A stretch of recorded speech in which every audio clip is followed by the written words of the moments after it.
Hi everyone, my name is Amy Lombard and I'm a social media editor here at Time. Welcome to our very first Google Hangout on air. We're thrilled to have Jose Antonio Vargas, author of this week's cover story, We Are Americans, here with us today, as well as Roy, Gabi, Tatavik, who were also featured in the story. Thanks for joining us today, guys. So to tell you a little bit about what we've been doing, we did a call out on Time's social media accounts for questions for all of you. And we had such a great response. So let's start with our very first question from Crawford. Since you had no choice being brought here, what prevents you from gaining citizenship in this country legally? You grew up here, consider yourself American, and go about your life as any other legal American citizen. Why not take that final step and get full naturalized citizenship in the U.S.? What loyalty do you have to a country that you have primarily only familial ties with? Why not take the education you have already gained and return to your countries and use that education to build a better country there? Many others before you have done exactly that for their home countries.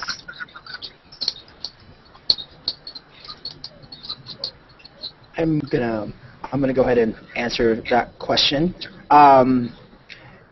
because this is my country. You know, when people have emailed me that and said, go back to your country, I usually respond, first sentence would be, this is my country. This is where I went to middle school. This is where I had my first kiss. This is where I paid taxes and worked and made many, many, many friends. And I think what's critical, too, is the first part of the question, which is that why don't I just enter the legal process and make myself a citizen? That's actually one of the questions that I highlighted in the Time cover story. And I'm sure that's a question that all of us, that Gabi, has gotten all these years. But there is no process. There is no way for people like us to come forward and say we're here. We'd love to get we'd love to figure out how we can adjust our status and become American citizens. And really the first thing that's happened, and the first thing that's happened in the immigrant rights movement since 1986, was President Obama's decision on Friday, the executive order that said that people like Gabi and Roy, who have been here before they came 16 years old, can come forward so long as they have a high school diploma, they want a work permit, and not be deported. That's been the first step, a big step. But a lot more needs to happen.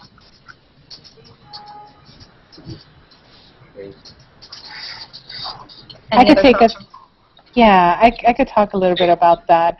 And so I've been in the United States for 2 decades. 2 decades of being in the same classroom as many people here who are U.S. citizens and were born in this country, and I've never felt any different. I am really proud of the roots and the country that I'm from, being Latina, but at the same time, I feel it deep down in my heart that I'm an American. And I am just waiting for that opportunity and that time to be able to become a citizen so that I could fully participate, so that I could vote, so that I could maybe, one day run for office or be part of a school board or a council member. And I think that, when people tell me that, it really saddens me because, for many, many years that I've been living in this country, I've been contributing and I've been feeling like American like anybody else. Okay. Any other thoughts on that question for you guys? Yeah, if I may speak up, Amy, there's one distinction that I would like to make in that question. The person asked, why don't you just go back to the country and contribute back to that country? The answer between us and everyone else who has done that before is that they did it on the intention of educating in America a high-ranking system and bring back what they learned back to their country. We didn't come here with that intention. We came here specifically, no fault of our own, our parents. I'm not sure. So when you tell us go back to our country and give back to where we came from, in a way the answer is this is, like Jose said, this is where we came from. And that's a distinction that I would like to make in that person's question. Okay. Should we move on to the next question? So Tom Reed asked, why do you think there is such a disconnect in information about immigration? For example, I rarely meet an American that understands that if you're here illegally, You cannot become a citizen because you need to prove legal entrance. And if you admit you came here illegally, you had just admitted to a felony, which now bars you from both entry and citizenship forever. And that to the fact that the United States only awards work visas to those who have rare skills and advanced degrees. But even if you have a PhD from an American university, without proof of entry, if you admit to the PhD, you admit to the felony. There's no simple 30-second answer. Well, I can answer some of that. This is Renata. I think there's a large disconnect because immigration is very, very complicated. One of my favorite things of the Times article was actually that it included kind of a little chart to explain how complicated the system is. So if people are listening out there, I think it would be really important to take a look at that chart. I can't really, I'm not really going to go into answering too much of that question, but I think it also has a lot to do with the misinformation that we get in the media, and I think it's really great that we're finally telling our own stories and sharing with the public that it is complicated. Gabi, any thoughts on that for you? Well, I think first of all, and I want to echo what Avanta was saying, it's a very bureaucratic process, but for somebody like myself, there was no options. And I remember when I was in high school, I had a teacher that used to call me Pocahontas, and he would say, Pocahontas, when are you going to find your John Smith and get married so you could get your papers? And I know that he wasn't telling me that, making fun of me, but as a support system, that telling me he understood. And for me, that was my only option, to find a U.S. citizen and get married to them so that I could have status. And that was my option because I actually came with the visa. And I want to make sure that we correct something that was said. Somebody said that it was a felony. And actually, it's not a felony for people who are coming into the country.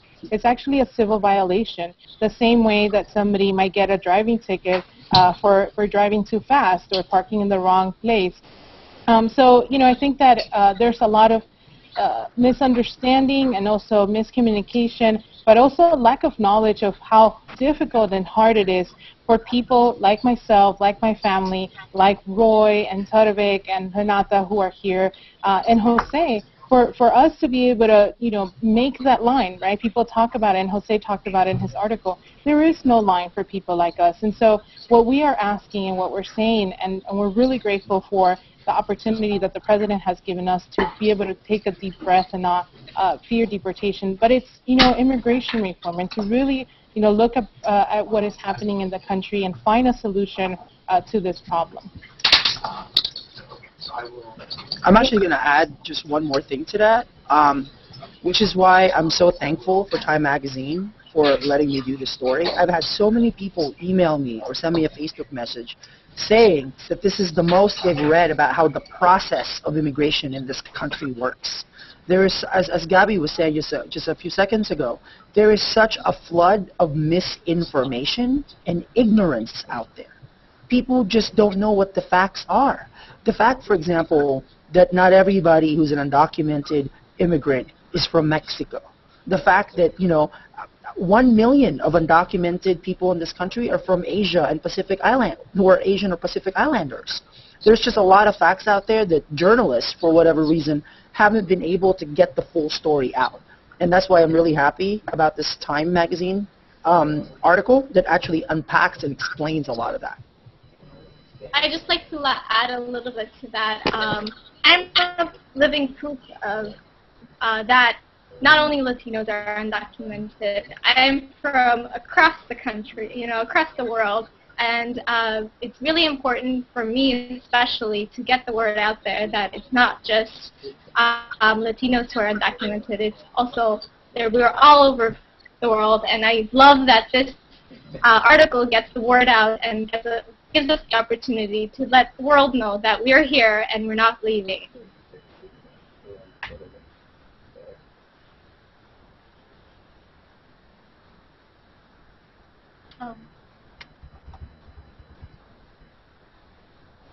Sorry about that, everyone. Okay, so let's move on to our next question. Why do you think some Americans do not agree with President Obama's end to the deportation of children?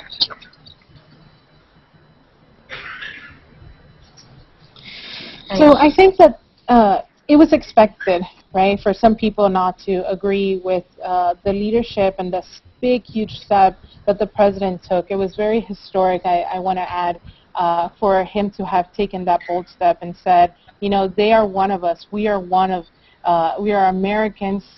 We are aspiring citizens of this nation. And I think that the reason why people disagree is because they don't have understanding of our stories. They don't really know what we have gone through and what our families have gone through to be here. But also, you know, they don't know, for instance, the fact that my parents hired attorneys, and the attorney, unfortunately, took the money and didn't do their job, and practically put us in a very horrible predicament of putting my family in deportation proceedings. And people don't know, for instance, that there's waits of 13, 14, 15 years for some communities to be able to legalize themselves, and during the whole time they're undocumented, and you know, they don't have ability to drive, they don't have ability to, you know, they're working, but they don't have ability to assert their rights as workers.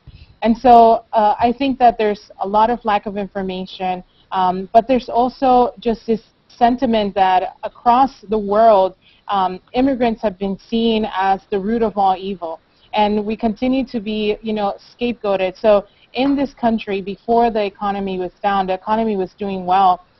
You know, we were responsible, for instance, you know, when September 11th happened, you know, that became the story, right? You know, they could be terrorists. And then now that the economy is down and there's a lot of problems in the country, now we are the reason why the economy is down. And maybe tomorrow is going to be another problem, and they're going to be blaming us, the other, right? The other person that looks not like you. And so, and I do have hope, though, that with this Time magazine article, that people also stop, you know, relating us to these illegals, these aliens, right, that they like to say, but they really see us as what we are.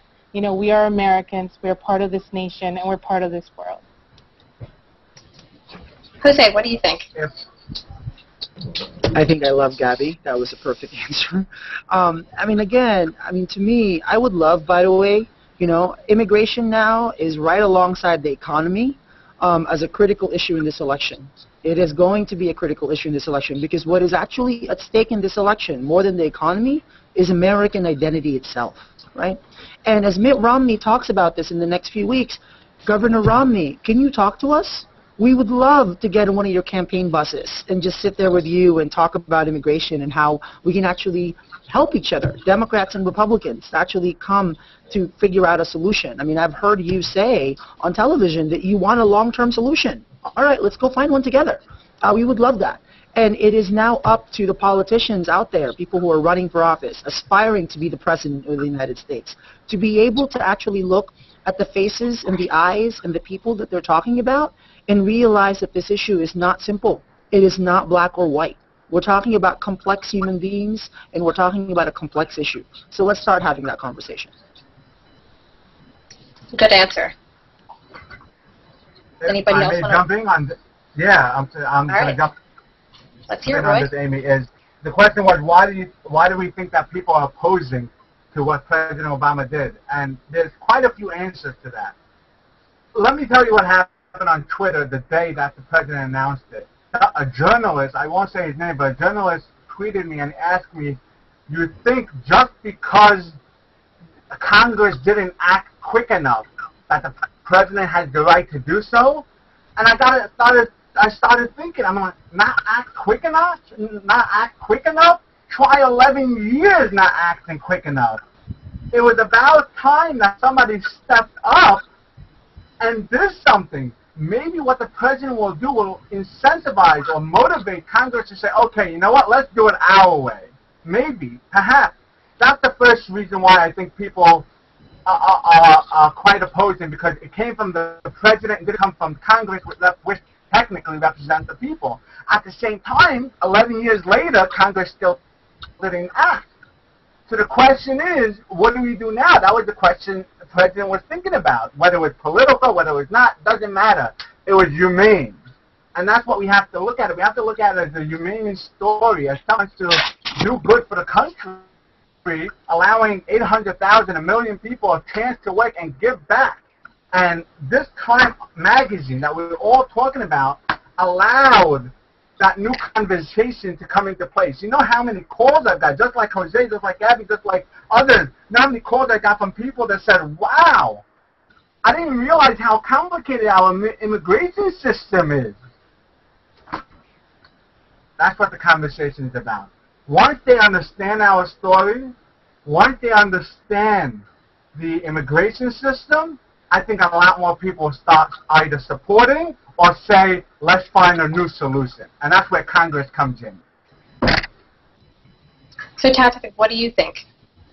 So just going back to the question again, and why do some Americans don't agree with President Obama's and the deportation of children?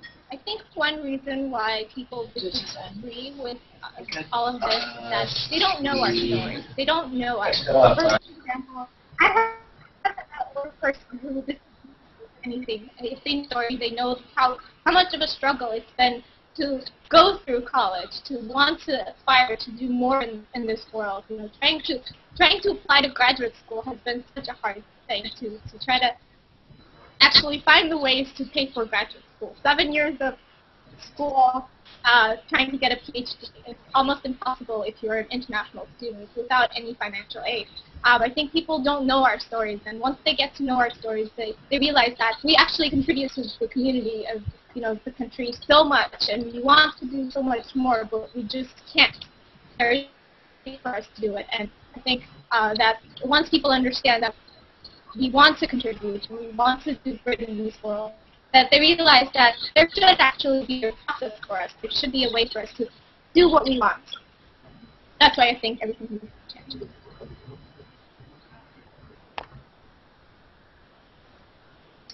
Renata, what do you think about this issue? To go back to the question, and I'll make it brief. Why I think there's people out there opposing us, and I think there's a lot of fear, and those fears are legitimate. People are afraid that they're not going to get a job after college. People are afraid of us taking spots from other students. But I think people are missing the big point, is that we're all American, and whether you're undocumented or documented or U.S. citizen, we need to be working together to not only improve the lives of the immigrants, but improve the lives of all Americans, and we're here to do that. And I think once people start to realize that we're here to contribute and that we're here to help each other out, I think the conversation has started to change.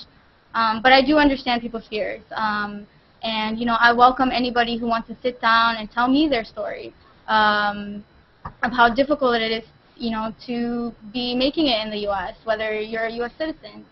So I think we also need to be understanding, but we are part of America. We are Americans. And we are not the other. We are just, we're just like you.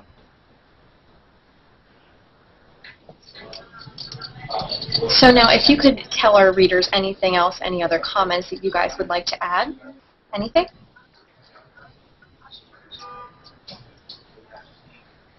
Anyone? Any last comments, concerns? This is Gabi, and I wanted to tell the people a little bit about me, and I think that that's really important. So that we could be able to connect, and so that people could see, where my dreams are, or what my dreams are.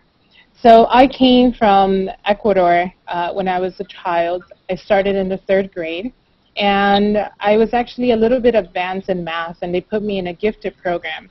And I didn't know English, but I quickly started acculturating and started learning that in this country anything was possible. And I felt really safe here. Actually, I remember walking to school and walking from school to our home with a group of kids. And that's something that I could have never done in my country.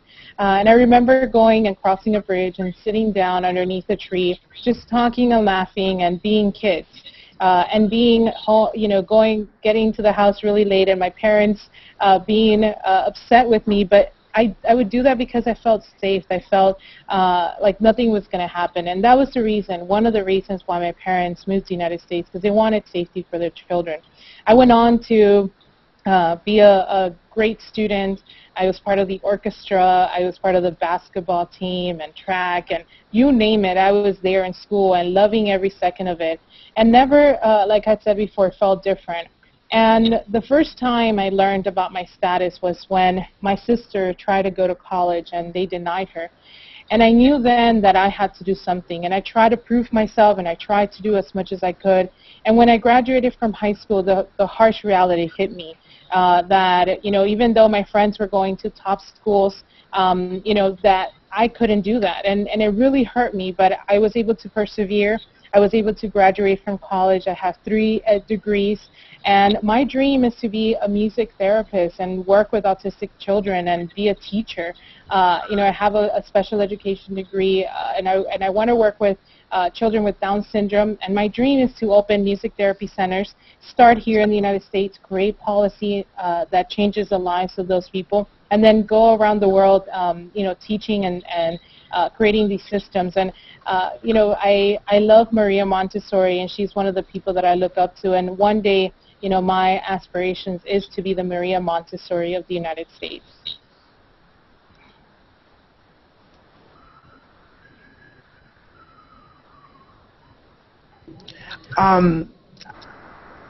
Actually, I hope you guys are noticing, by the way, that you're looking at us. There are 5 undocumented Americans here from Brazil. Wait, Brazil, Israel, Roy, Israel, Armenia, Ecuador, and the Philippines. So, I mean, if there's like one last thing that we want to be able to say to you is, we're not, this is, by the way, the beauty of social media. This is why I started writing about social media before they even called it social media back in 2007, because we are exposed to each other. All we have to do is find each other. All we have to do is be able to have open hearts and open minds and being able to want to connect with people. Like, we're human beings. I mean, actually, this is the very last point in the article, is that we are not, as Renata was saying, we're not the other. We're actually one of you. And all you got to do, and all we got to do is talk. So let's get the politics out of the table. This is not about Republican or Democrat, or it's not about what's politics and what's not. This is about doing the right thing, and this is about connecting as human beings. So please, go on YouTube, go on Facebook. United We Dream is on Facebook. Find Renata. She's right on Twitter. Roy is great on Twitter. All of us are on Twitter and Facebook. Please find us. And thank you so much for Time Magazine for putting this together and being able to put faces and names and hearts and minds to undocumented Americans in this country. Thank you. We were so glad to have you, and we just wanted to thank everyone for tuning in today, and stay tuned for more Google Hangouts in the future. All right, thanks again, guys. Bye. Bye.